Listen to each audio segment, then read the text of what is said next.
How is Sober Paddy here? I'm in the Hunter Valley region of Sydney, which is 2.5 hours north in sort of rural New South Wales. And I suppose it's been a weekend of rejuvenation and experimentation.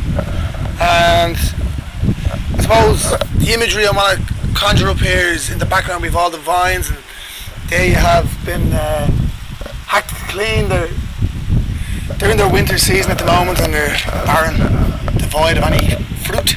They're all fermenting away in the background there, getting crushed up by some alphalas with dirty old cobbler feet.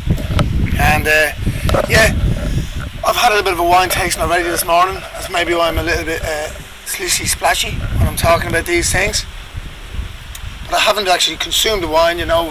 For those of you out there who've actually done wine tastings, you savour the scent, and then you find out the legs are, and then you slosh it back and you swirl it around, and you spit it out again, and you let the elderberries and juniper berries and the hints of lemongrass and all the earthiness, the tannins fluctuate down the top of your throat and reverberate around, and then you smell and you swirl and you swoosh it out again, and then you say some nonsense like, well, yes, it's Eden bodied and got some hint of apple juice and cedar wood and fermenting, and it's still light, and maybe it needs a little bit of a couple of years more in the bottle before it's ripe and mature enough to be drunk in a restaurant, so to speak.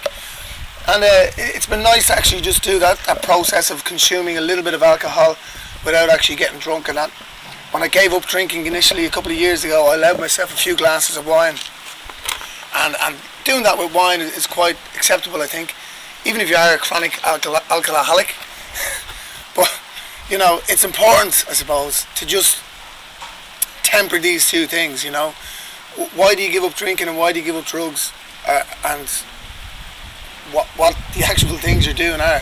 So if you're giving them up so you're not becoming a complete crazed lunatic alcoholic who makes a lot of mistakes and that, well then doing a wine tasting isn't really going to do too much damage.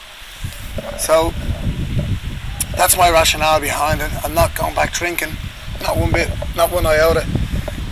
I'm just here pretty much on a rejuvenation weekend, you know, and it's great sometimes when you can just get away for a weekend, you know. You get out of your comfort zone, you get away from your usual habits, and allows you the clarity just to think and formulate plans, and just relax and be yourself, you know, and be with your lover, be whoever you want to be, just, and you know, you can get into really down in the dumps sort of patterns of existence. Even if you're living quite well, you just might not be able to see that at the time when you're living them. So getting away, no matter where you go or what you do, is always a great thing to do.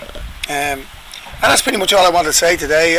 I've gotten away, I've done a little bit of a wine tasting, I feel rejuvenated. I feel like the winter vines, you know, where I'm barren, I'm ready to grow again. And that's it really. Yeah, I've spent a lot of money on wine this morning, and I'm not even going to drink it. So I feel like a bit of a sucker. I suppose I've always felt like a bit of a sucker. That's just the way things go. Sometimes you are a bit of a sucker, but don't worry about it. Just get on and keep getting on.